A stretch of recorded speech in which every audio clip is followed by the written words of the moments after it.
Good evening, church.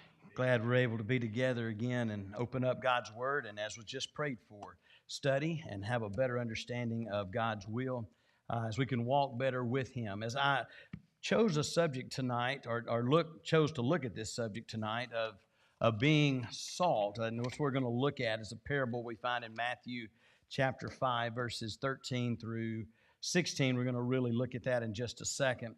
One of the things that I think maybe you want to push back, and I would understand that desire to push back just a little bit and say, well, I didn't know that was a parable. And it kind of depends on how you look at, maybe label a parable. Parable being, in our kind of general quick answer, a parable, earthly story with a heavenly meaning, right? And oftentimes the parables were things like, well, the kingdom of heaven is like unto. And there was this conversation or this story or this narrative that would come. And sometimes the parables were really short. The idea of maybe not casting the pearls before the swine idea. There's a parable that's there. And depending on who you read and who you study, you get to Matthew 5, and some are going to say, well, no, this isn't a parable. This is just a proverbical, I think is how you say that, metaphor. But it's a metaphor that sort of has this deep thinking moment where we're declared something. On the other side of the coin, I definitely think that there is a parable, at least slant to it. And it kind of, as I looked at a couple of commentators to see, well, what is it called? What do we call this? One said it was more of a metaphor and just kind of a reference in the middle of the Sermon on the Mount. And another said it's one of the smaller, shorter, powerful parables of Jesus. So we're going to look at the idea of salt tonight. Now, you probably heard the phrase before. It's not something that I hear a ton anymore, but it's a phrase that you probably have heard from time to time. Well, he's the salt of the earth. Now, is that a compliment or an insult? Well, most of the time it's a compliment, right? You're saying this person has value, that they bring to life, that they're a good, solid person, they're salt of the earth. And so when you hear that phrase, we understand that logic, we go, okay, well, maybe that's what Jesus is talking about here before this phrase is given. If you look back, and I'm a math teacher, so obviously this is not something that I really spent a whole lot of time looking into, but the English language and how words are derived, sometimes they have a Latin background, or you can even trace all the way back, some of them to a Greek background. But the word for salary, okay, you just think about the spelling of it, you almost get the word salt at the beginning. There's a reason for that.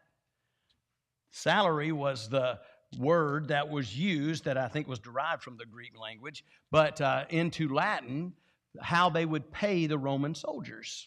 If you did a little deep dive and look back, and so you would go, well, what do you mean you would pay the Roman soldiers? Well, if the Roman soldier did whatever he was supposed to do for that week, month, whatever, they would pay him in the weight of salt, and then he could then take that and trade it for, if he needed some leather good, or if he needed food, or whatever it might be, he could take that salt and trade it because the salt had value. And so the salary that he got was basically this salt money, so to speak. Now, that would have been the mindset of the people that Jesus was talking to here. The story, or this, not story, but this time that Jesus right now is beginning his ministry, or at least as we see it in Matthew's timeline.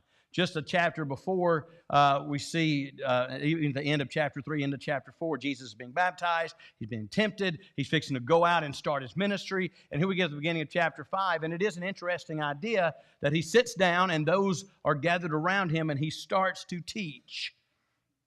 And not very long into his sermon, he begins with the Beatitudes, these happy places, blessed are, and it is a little rocky, right? Things that shouldn't make you happy, but are. Blessed are those that mourn. Blessed of you who are persecuted. Well, those are happy are you. Those are kind of, he gets a little, challenging early, right? And then he turns it into, imagine just for a moment. This is so hard to do. But imagine for a moment being one of those people sitting on that, or standing probably on that hillside while Jesus is talking. And he looks, and you have to, I want you a moment to just make eye contact with Jesus and hear him say, you are salt.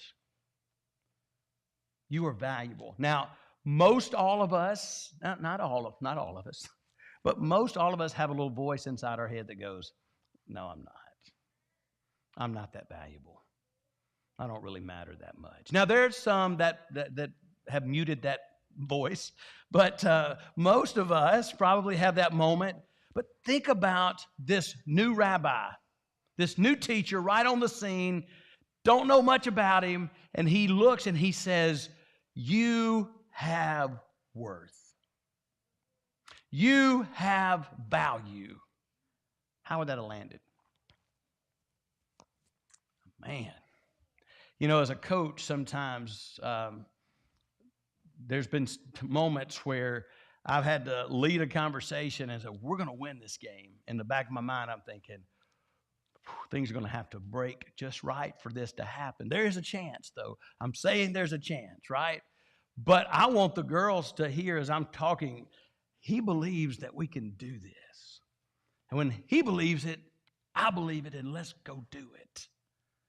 Imagine hearing the Savior of the world, the rabbi, the teacher say, you are valuable. You are salt. You see, I think often in this generation, we hear that word and we go, oh, like the salt shaker. But now, I guess that's a little bit fair, but that's really not at all what Jesus is bringing to light here. It's not something just small that's broken in little pieces. This would have been a moment where you are worth something, that there is value to you. Let's read this parable with that mindset in mind. I'm going to pick up at verse 13 and read through verse 16. And yes, that'll be a part of the light that he kind of ties together, salt and light. Here we go. Verse 13, you are the salt of the earth, but if the salt loses its taste, how shall it be salty? Or how shall its saltiness be restored? It is no longer good for anything except to be thrown out and trampled under people's feet. You're the light of the world.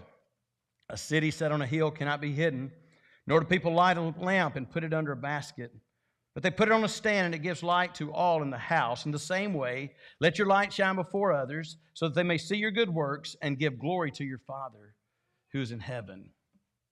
This concept of salt that he starts with, this idea of salt is value. It's worth something. You are valuable, he says. And why is it valuable? Well, there's several characteristics I want to look into and kind of bring to light and understand that the value that it brings. First, salt must encounter the substance to be some other substance to be useful, right?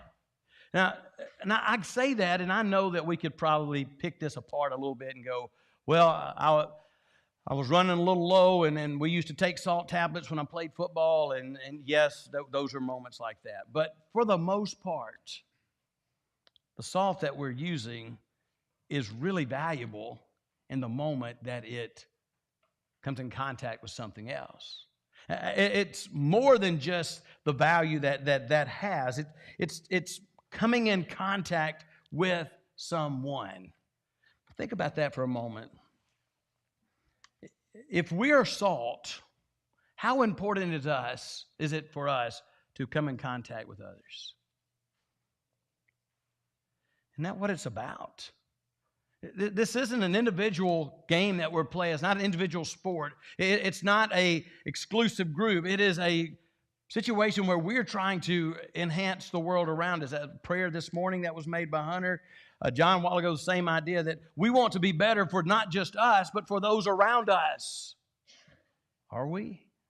You see, when we're called to be salt, it's this moment that we're not just on an island by ourselves. We're not just left alone. We are more useful. What makes us more useful? Well, when we come in contact, it preserves, it prevents, it purifies.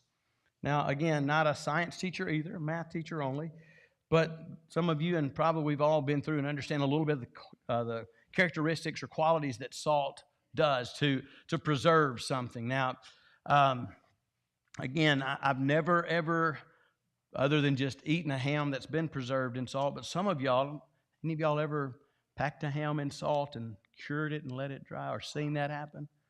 Just curious. A few hands have gone up. Yeah. Again, what is it doing? What does that salt do? And you take that ham that really needs a refrigerator, right? That's kind of what my mind says, except some of you are going, no, you didn't have the refrigerator to put it in, but you pack it in that salt, right? And what does that salt end up doing? Well, it preserves that meat. It draws out. It prevents this bacteria or whatever might end up growing and creating problems. It pulls it out. It purifies. It takes away the problem. How should we live each day? What should our lives be like? That when people come in contact with us, we're a healer, we're a helper, we are preserving the truth. We're wanting better for those who are around us. I think that's so important to understand why Jesus might say, you're salt. You're valuable to those around us. Salt produces or creates thirst. I've told you before, I grew up, I lived at least half of my first 17 years of life at J.P. Hudson Ballpark. Didn't have where we had a game or not. I was over there playing, hanging out, seeing folks, and I can't tell you how many thousands of dollars we spent on 25-cent bags of popcorn. I mean, thousands of dollars were spent on that Robert Lightsey popcorn. Now, y'all don't know Robert Lightsey, but I'm surprised he didn't build a mansion with all the money he made at the concession stand just from the Rawson group. But he would sell that popcorn, honestly, really cheap. Just really cheap. 25 cents for a bag of popcorn. But I would watch him because the concession stand was wide open, and most people had a little salt shaker. He had a salt dumper. I mean, y'all saw what the snow looked like here? That's what the popcorn looked like. He threw that salt on that popcorn. And you'd take that first bite and your mind would go, this is good. And I promise you, I am making fun a little bit, but let's just say this is a concession stand countertop. Thank you, Coach Lightsey. I need a Coke, please. They didn't take 2 steps away from that countertop before they were coming back to get something to drink. Shouldn't we live our lives in such a way that when they come in contact, if we're salt, that they want to know more, that you draw them back, that this thirst, y'all remember Jesus talking with the woman at the well in John 4?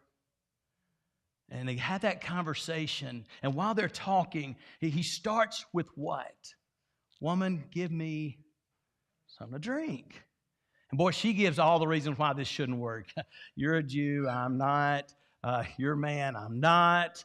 I only got my cup. And by the way, that would mean you're not drinking after me. And Jesus was like, okay, let's talk about water that you'll never thirst again. I'll offer it to you. And she's thinking, Yahoo, I never have to come back here again. This is great. And yet, he was offering her something that would last for eternity. Isn't that who we should be? When Jesus, imagine again, here he is, seated at the bottom of the hill. We're standing up, and he looks and he says, you are salt. All of those things that salt did, they knew. They knew it created thirst. That's who we are. The other thing, and it kind of starts the same way, that the idea of it doesn't work unless it comes in contact, but also it always enhances the other object, doesn't it? I've heard people eat something, and maybe it's a vegetable of some sort, or maybe it's a casserole, and they want the salt shaker, and they put it on, and they take a bite that first time, and they need a little more, and they add it, and they take that next bite, and you know what they always say? That's some good salt. Is that what they say at your house? That's some good salt you got right there. No. What do they say? Man, that's some good potatoes. Wow, that's a good casserole. Because what did salt do? It enhanced the other. What should we be and do? Enhance those others. You're salt. You're salt. Going back to the scripture.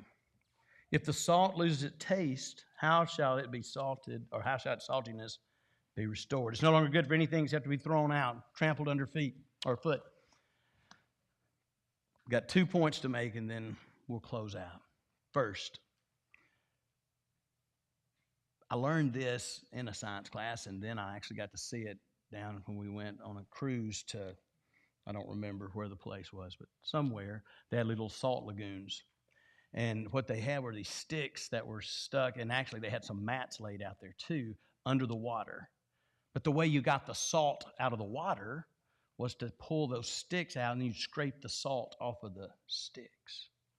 Because salt, just in and of itself, needed something to hold on to. Are y'all following that logic there? So when you would get your salt, they would often give it to you attached to a rock. That was how you would get it. Now, the weight of the rock didn't count in the weight of the salt, but that rock had a weight, and then the salt that was attached to it was how valuable it was. But after that rock that was transporting that salt lost its salt, what good was that rock to you? Throw it out. Walk on it. You see, we're valuable because of the salt that we are. And when we stop being salty, don't take that the wrong way, we're no longer valuable. Y'all follow? Now, I told you I had 2 points. This is the last one. It kind of fit right in with what I just said. Have you ever taken a bite of something and gone, whew, that's too salty? That ever happened to you? You ever come in contact with somebody who was trying to maybe be good and trying to do good and trying to help and trying to be and trying to make things better, and they were just a little bit too? Let's remind ourselves to be cautious. We're valuable because we're salt, because Jesus said so. But don't be so salty that you push folks away, that you don't want any part of it. Be the kind that helps and finds value in life because of who you are. Be salt that you're called to be. Invitation of the Lord is open. And if you stand in need in any way, please let us know how we can help. As together we stand and sing.